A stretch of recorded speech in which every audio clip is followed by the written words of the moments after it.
Iba talaga ang boses ni Sharon Cunita. Markado talaga ang boses niya. Hindi man siya bumiberet pero iba ang hatak niya eh. Mapasabay ka talaga sa kanta niya eh. Dahil tagus puso.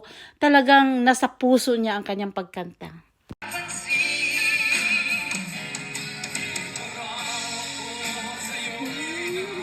Bulagan bakit sila